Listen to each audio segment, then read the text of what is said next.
most men, the woman didn't even flinch. She took hold of Dinah's upper arms, set her upright, then turned her coal-enhanced glare on Jamie and Max. "How many times do I have to tell you no free sampling, fellas? Everything you want is waiting upstairs, but until you've paid, you keep your hands, your lips, and whatever else you think might be tempted to use to yourself." The men waiting their turns with Miss Flo's girls laughed uproariously. One of them wisecracked. "Besides, Jamie, that one you grabbed onto ain't hardly worth stealing a pinch. If she was a striped bass, I'd throw her back." More guffaws and sniggers rang. Jamie's slit-eyed gaze traveled up and down Dinah's frame.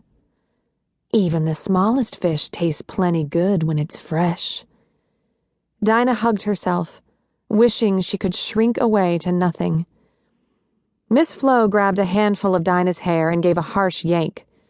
"What do you think you're doing, carting coal through the waiting room anyway?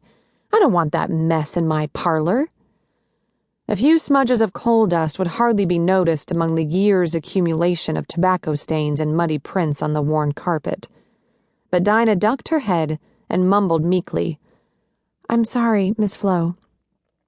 "I know you're sorry, but that doesn't answer my question."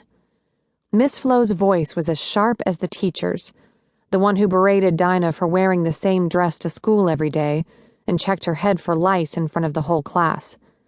"We got a back door to the kitchen. Why didn't you use it?" Dinah winced and stood as still as she could to keep her hair from being pulled from her scalp. "I couldn't get in through the back. The door's blocked." "By what?" Miss Flo's newest girl, Trudy, liked to meet one of the deputies on the back stoop.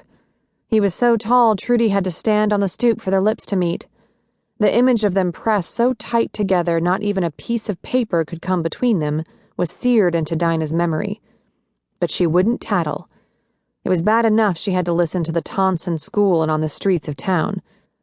She wouldn't set herself up for belittling under the only roof she'd ever called home.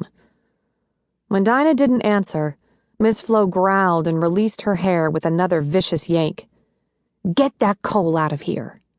Dinah bent over to grab the handle of the discarded bucket.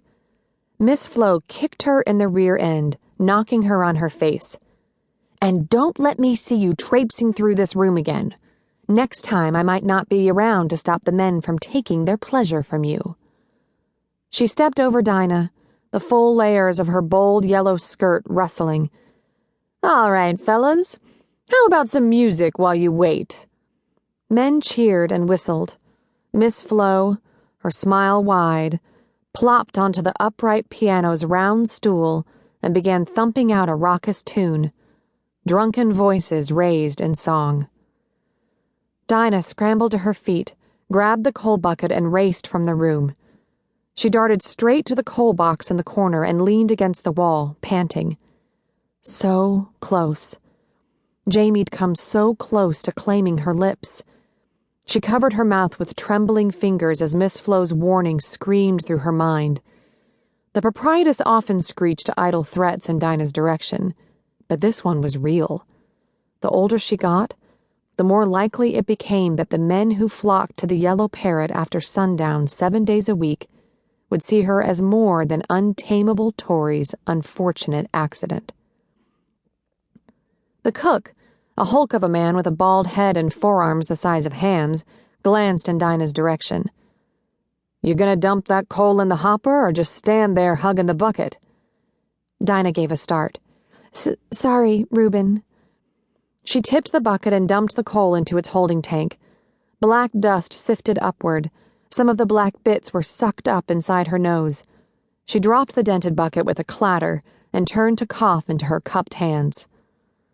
Reuben stirred a wooden spoon through a pot on the massive cast-iron marvel range. The rich smell of rum rose. Another cabinet pudding in the making, Tory's favorite. For years, Dinah had suspected Reuben was sweet on her mother, and when Dinah had been much younger, she'd harbored the whimsical idea that he might be her father. But when she asked him, hoping she'd finally get to call somebody Pa, he laughed so hard.